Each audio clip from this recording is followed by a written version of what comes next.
अस्सलाम वालेकुम क्लास। हम लोगों ने कल मीडियन का अनग्रुप फार्मूला क्या था, आज हम ग्रुप फार्मूला करेंगे। ग्रुप फार्मूला से हम अपने क्वेश्चन को आज करेंगे मीडियन से। तो ग्रुप फार्मूला हमारे पास जो मीडियन का होता है वो है L plus H divided by F N divided by 2 minus C. L कहते हैं लोअर क्लास बाउंड्री को, एच मतलब हाइट, एफ मतलब फ्रीक्वेंसी, एन नंबर, डिवाइड कर देंगे हम इसे 2 पर, और सी होता है क्यूमुलेटिव फ्रीक्वेंसी। तो ये मैं आपको क्वेश्चन करवाती हूँ, क्वेश्चन से आप लोगों को मज़ीद क्लियर हो जाएगा। एग्जाम्पल मैं आप लोगों को पहले करवाऊँगी, एग्जाम्पल नंबर 22। एग्जाम्पल नंबर 22 में क्या कहते हैं, find the median for the following age distribution for the employ of a large establishment. यहाँ पर उन्होंने एजेस हमें गिवन है, एजेस हमें है बिलो 20, उसके बाद 20 से 25, 25 से 30, 30 से 35, 35 से 40, 40 से 45, 45 से 50 और ये अबव 50। इसके बाद नंबर ऑफ़ एम्प्लॉयज़ यहाँ पर हमें गिवन है, जिसको हम फ्रीक्वेंसी कहते हैं क्वेश्चन में। अब इसके हम सोल्यूशन पर आते हैं, सोल्यूशन देखते हैं कि कैसे होता है ये मेरे पास है क्वेश्चन एग्जाम्पल नंबर 22 का सोल्यूशन।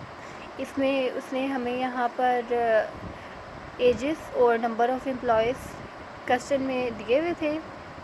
एज इट इज़ यहाँ पर हम क्वेश्चन में ऐसे ही उतार लेंगे इन्हें, ठीक है। इसके बाद आप लोगों ने क्या करना है कि अपने नंबर ऑफ़ एम्प्लॉयज़ जो हैं, फ्रीक्वेंसी मतलब आपने उसको सम कर लेना है, समीशन फाइंड कर लेना है। तो समीशन एफ़ आप लोगों के पास कितना आएगा, 419। आप लोगों ने सिलेक्ट करना है कि जो समीशन एफ़ हमारे पास निकला है ये क्या है, एन है, ठीक है।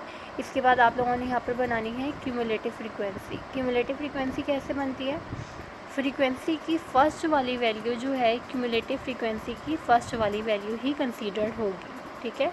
तो फ्रीक्वेंसी की फर्स्ट वाली वैल्यू हमारे पास है 13, तो क्यूमुलेटिव फ्रीक्वेंसी की फ़र्स्ट वाली वैल्यू भी क्या होगी, 13।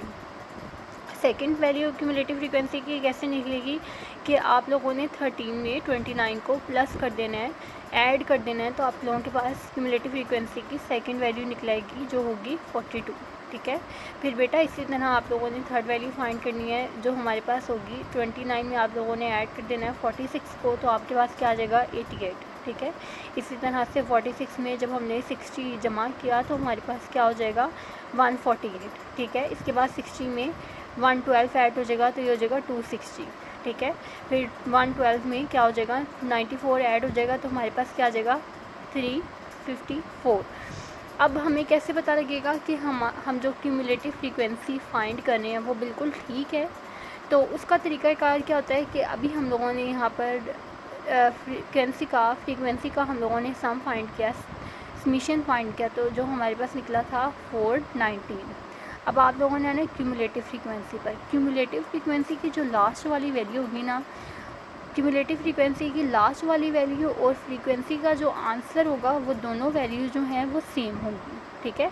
जब ये दोनों वैल्यू सेम होंगी तो इससे आप लोगों को पता लगेगा कि जो आप लोगों ने अपना क्यूमुलेटिव फ्रीक्वेंसी निकाली है वो बिल्कुल परफेक्ट है, ठीक है। तो ये बहुत ही आसान तरीका होता है अपनी क्यूमुलेटिव फ्रीक्वेंसी को देखने के लिए। तो आगे आते हैं हम, फार्मूला हमारे पास था ये L plus H divided by F N divided by 2 minus C, ठीक है। अब यहाँ से हम लोगों ने क्या फ़ाइंड करना है, लोअर क्लास बाउंड्री फाइंड करनी है। हम लोगों ने यहाँ पर h मतलब हाइट फाइंड करनी है, फ्रीक्वेंसी सम अभी हम लोगों ने निकाला, ठीक है। एन अभी मैंने आप लोगों को बताया कि जो फ्रीक्वेंसी का सम होगा उसको हम क्या कंसीडर करेंगे, एन, ठीक है। एन को डिवाइड कर देना है 2 पर, और ये सी हमारे पास क्या है, क्यूमुलेटिव फ्रीक्वेंसी। हम वापस अपने क्वेश्चन पर आते हैं। हमने क्या करना है कि हमारे पास जो एन था 419, जो फ्रीक्वेंसी का सम था, उसको हमने डिवाइड कर देना है 2 पर, क्योंकि फार्मूला हमें कहता है कि n डिवाइड होता है 2 पर। तो हमारे पास कितनी वैल्यू निकल आएगी, 209.5, ठीक है।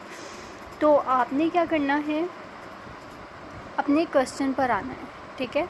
अपने क्वेश्चन पर आना है क्यूमुलेटिव फ्रीक्वेंसी पर। क्यूमुलेटिव फ्रीक्वेंसी पर जब आप लोग आओगे तो आप लोगों ने ये चेक करना है कि 209 से 209 से बड़ी वैल्यू कहाँ पर आती है। तो मैं 13 देखती हूँ सबसे पहले जो वैल्यू है क्यूमुलेटिव फ्रीक्वेंसी की, तो वो बहुत छोटी है। छोटी वैल्यू नहीं लेनी, हम लोगों ने 209 209 से बड़ी वैल्यू लेनी है। 42 स्मॉलेस्ट वैल्यू है। 88 ये भी बहुत छोटा है। 148 ये भी छोटी वैल्यू है। 260 जो है 209 से ग्रेटर देन है। अगर हम 354 पर चले जाते हैं तो ये बहुत ज़्यादा बड़ा हो जाएगा। हमने नॉर्मल वैल्यू लेनी है, ठीक है। 209 से बड़ी होनी चाहिए लेकिन ज़्यादा बड़ी नहीं होनी चाहिए, ठीक है। ये बात आप लोगों ने ध्यान में रखनी है। फिर मैंने क्या किया कि मुझे 260 ऐसी वैल्यू नज़र आती है जो 209 के लिए थोड़ी बहुत परफेक्ट है, ठीक है। तो मैंने क्या किया कि मैंने 260 वाली जो भी जितनी भी लाइन थी, मैंने इस लाइन को अंडरलाइन कर लिया, ठीक है। ऐसे करके आप लोग यहाँ पर मार्क कर दोगे इससे। अब आप लोगों ने क्या करना है कि अब यहाँ